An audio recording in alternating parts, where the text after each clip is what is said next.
This is written in 1914. The Mesopotamian origin of civilization is an outdated and obsolete school of thought. No real scholar thinks that Mesopotamia is the origin of civilization anymore. Only people with an outdated mode of thinking, still stuck in that Hebrew thing. Adam and Eve is a concept, an allegory that came from the Hebrews, otherwise called Jews. The first of the Hebrews, Abraham, otherwise originally called Avram, A-V-R-M. But, as I stated before, Abraham or Avram was not born until 1675 before the Christian era, or BC. You cannot have an Adam and Eve before you have Abraham. Why?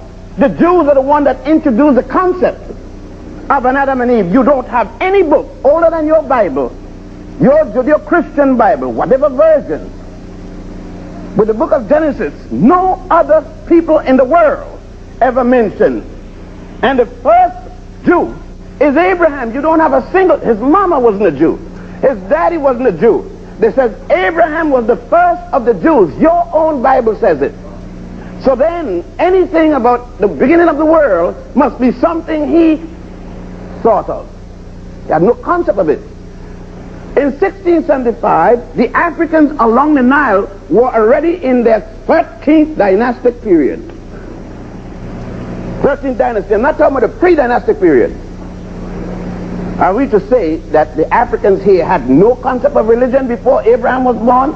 When Abraham was born here, in the city of Ur in Chaldea, this Chaldea was already a colony of these Africans. These Africans calling themselves Elamites. E-L-A-M-I-T-E-S. So that even Abraham was born at a time when the Africans was controlling the state where he was born. The Africans along the Nile gave to the world the first known calendar, and you can't have a calendar without astronomy.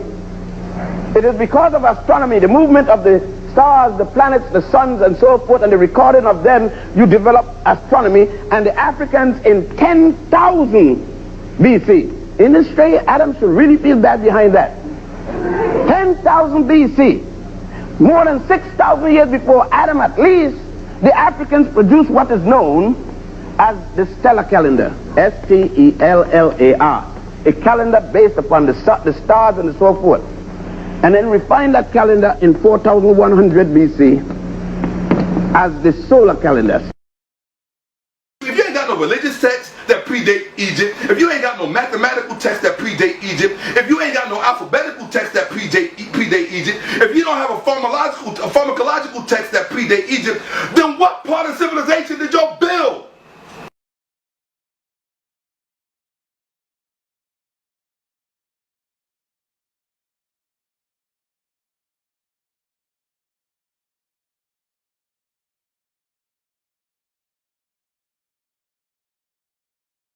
Hebrew literature is permeated with concepts and figures derived from the didactic treaties of Egypt. That's not shakka Ahmose. That is Dr. Ronald J. Williams, Professor Emeritus of Hebrew and Egyptology. That means the guy's an expert in both. He's not guessing. Let's deal with question number 3. Why are the oldest known religious, mathematical, alphabetical, pharmacological texts found on the African continent in ancient Egypt and not in Mesopotamian Sumer, where we would and should expect to find them if in fact Sumer was the author of ancient Egyptian civilization?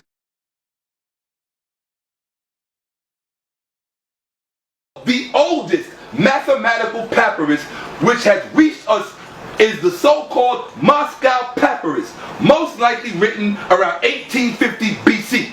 That's from an axiomatic approach to geometry, Geometric Trilogy 1 by Francis Bousseau, Faculty of Science, Catholic University of Louvain. That is the oldest. Sumer ain't got nothing like it. Why didn't they name something from Sumeria if Sumeria gave us math? Because they didn't.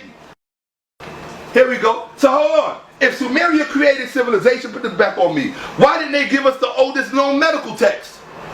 There it is right there.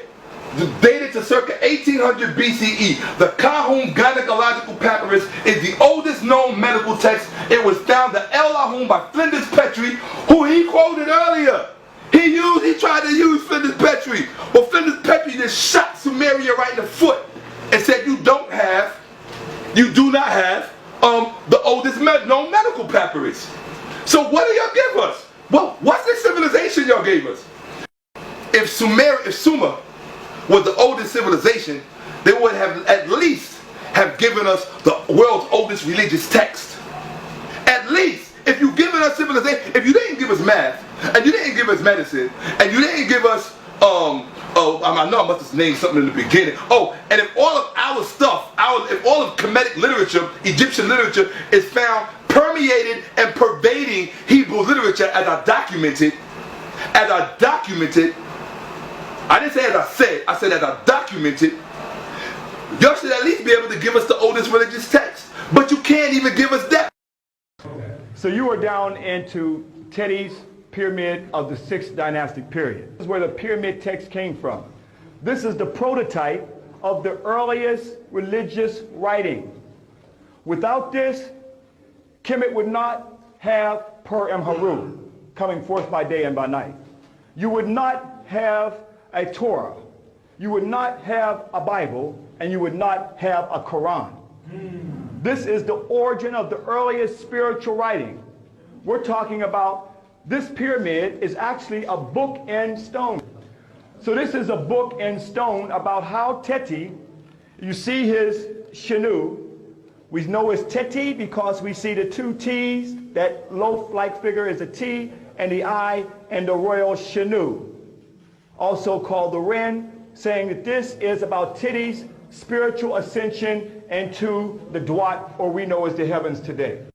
The right social and moral development of mankind in the Nile Valley, which is 3,000 years older than that of the Hebrews, contributed essentially to the formation of Hebrew literature.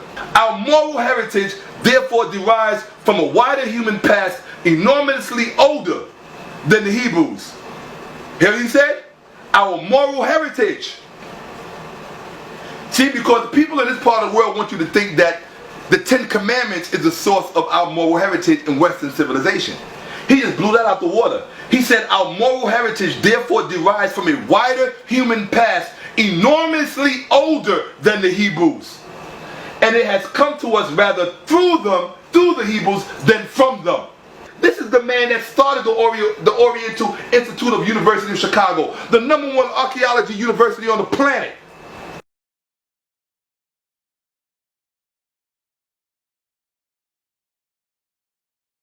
Is Kemet the oldest known civilization? No, Kemet is not the first known civilization. But let's break it down now. It said that this kingdom, Kustel in Nubia, right? It said it preceded what? Shanetta. It preceded what? The earliest known monarchy.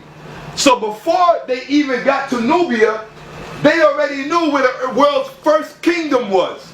That is what a monarchy is. It is a kingdom. That is what monarch means, king. So if ancient Egypt, before they discovered the burner, incense burner at Nubia, ancient Egypt prior to that held the distinction of being the world's earliest monarchy. So Sumeria couldn't even produce that. You couldn't give us the first writing. You couldn't give us the first religious text. You couldn't give us the first medical text. You couldn't give us the first mathematical text. You can't even give us the first kingdom. But he wants to claim that civilization came from Sumeria. In Nubia and Ethiopia, not in Sumeria. It does not say Sumeria. It says in Nubia and Ethiopia, stupendous, numerous, and primeval monuments proclaim so loudly a civilization. That's what we're talking about, civilization. Right? A civilization contemporary to earlier than that of Egypt. That civilization earlier than that of Egypt descended the Nile, came down the Nile. It came from the south. It came from the south. This is written in 1914. The Mesopotamian origin of civilization is an outdated and obsolete school of thought. Why? In this book, this is a classic reprint series, which means the idea that I'm about to give you is a classic. It's nothing new. It says, ever since the attention of the civilized world was redirected to Egypt at the beginning of the 19th century. Folks, they figured out in the 19th century that Mesopotamia was not the origin of civilization. And they telling you this in 1914. How much time? Which means these Hebrew Israelites have not caught up yet. I'm almost done. Here we go. I ain't even, that's a lie. But here we go. I came heavy. Here we go. Ever since the attention of the civilized world was redirected to Egypt at the beginning of the 19th century, the scientific investigation of its innumerable monuments has pointed with ever-growing certainty to the valley of the Nile as the cradle of history and human culture. Carved in the limestone of a desert cliff in Egypt is a 5,250-year-old tableau of a victorious ruler, perhaps the so-called King Scorpion, whose exploits, previously the stuff of myth and legend, may have been critical to the founding of Egyptian civilization. The archaeologists who discovered the tableau 7 years ago now say it may be the world's earliest historical document. More than that, they say the inscribed scenes and symbols bear a strong resemblance to later hieroglyphs. This is a significant addition to a growing body of evidence that the first true writing originated in Egypt, not in ancient Sumer, in what is now Iraq, as scholars of antiquity had believed. And I told you, it's an outdated thought. No real scholar thinks that Mesopotamia is the origin of civilization anymore. Only people with an outdated mode of thinking, still stuck in that Hebrew thing. That's it. And you got to remember, most of the people that were in charge of education were Jews. So of course they're gonna push for Mesopotamian origin. Yes, that's why. Here you go, put it back. Read that last part again. More than that, they say the inscribed scene and symbols bear strong resemblance to later hieroglyphs. This is a significant addition to a growing body of evidence that the first true writing originated in Egypt, not in ancient Sumer, in what is now Iraq, as scholars of antiquity had believed. Past tense. They don't believe it anymore. I showed you in 1914 that they stopped believing that nonsense. It's always going to come back to writing. Okay? Don't let nobody fool you. It has to be narrowed down to writing if you're talking about civilization. There's no question. There are phonetic elements in the inscription, he said. This precedes writing in Mesopotamia, which started early. And this is what Dr. Van Sertima always said. Writing in Mesopotamia started early as an accounting system. It said Mesopotamian writing started earlier as an accounting system, but did what? It took time to move from simple pictures to signs that represent sounds of speech. This is what Vivian Davies, who is the keeper of the Department of Ancient Egypt and Sudan at the British Museum, what did he say? He said, even my colleagues who work on Sumerians were beginning to accept the primacy of the Egyptian script as true writing.